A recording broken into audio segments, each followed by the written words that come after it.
and some thoughts came to my mind. Seeing the dog here locked up, bored and caged up. And I just thought, well, starting to think, there's so many impetuses for thinking,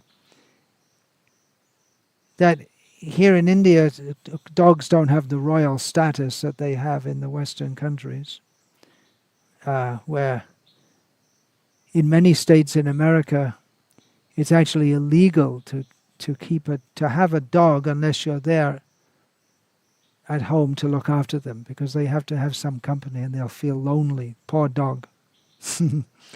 Here in India, dogs don't have the same status, and there must be millions of dogs in this country. The vast majority of them are street dogs.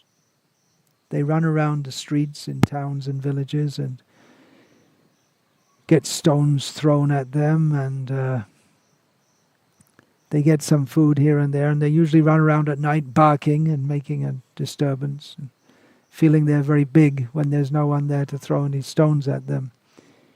So which is better off? The bored, caged up dog who can't go anywhere but at least gets his food, or the street dog who has his freedom? That's the point I'm talking about, all right? Freedom.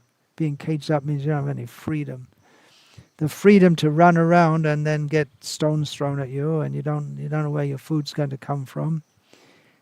Which is better off? Or there could be a third version. You could be a dog in China, and then you'll end up in someone's dog soup. So which is better? If we interviewed the dog and said, "Hello there, Butch. You tell us now. What would you like, to be free, and then you have no fixed place of residence and no fixed food, skinny, have stones thrown at you, or be cooped up and nowhere to go?" Well, it's difficult to say. I'm definitely not an expert on dog psychology or dog rights, animal rights. And the dog himself might not know also.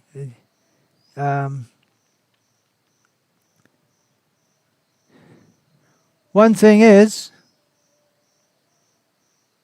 that we may say if we let the dog run around free, then he'd be free. But how free is he? He's condemned in that body to act and think like a dog. He can't think that anything else that I am a dog.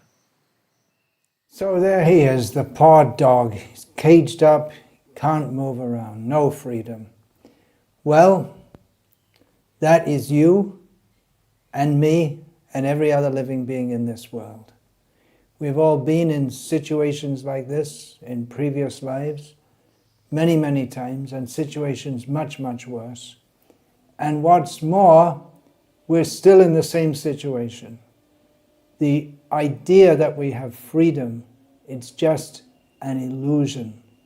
We are tied up in this material world. In the same way people think we want to be free, we want to have our freedom of expression.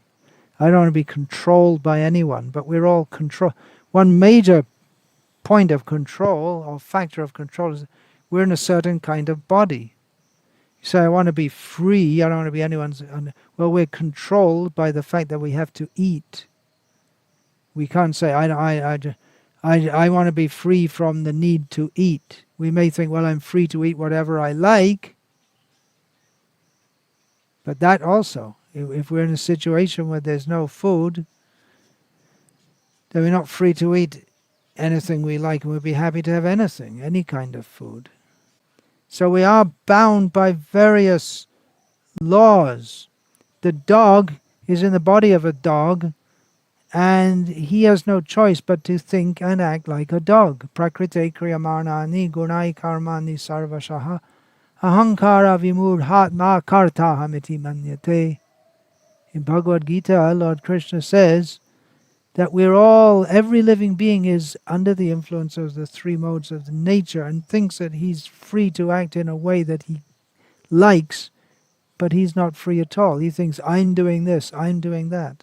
But it's all being, our desires are enacted through material nature to some extent, but to a large extent, we are controlled. And the dog, he can't think about, well, should I bark or not bark? He's just like that. He's forced to act and think like a dog.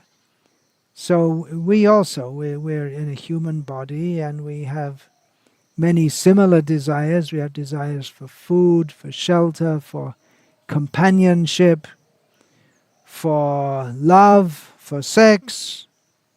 In human life we have more choice, maybe. How much choice do we have? If we're born in, for instance, a tribal society with no contact with the outside world, and there are still some tribal societies like that, then we really don't have much choice of how we act or think, or even the idea of choice, the very concept of choice, might not enter our consciousness at all.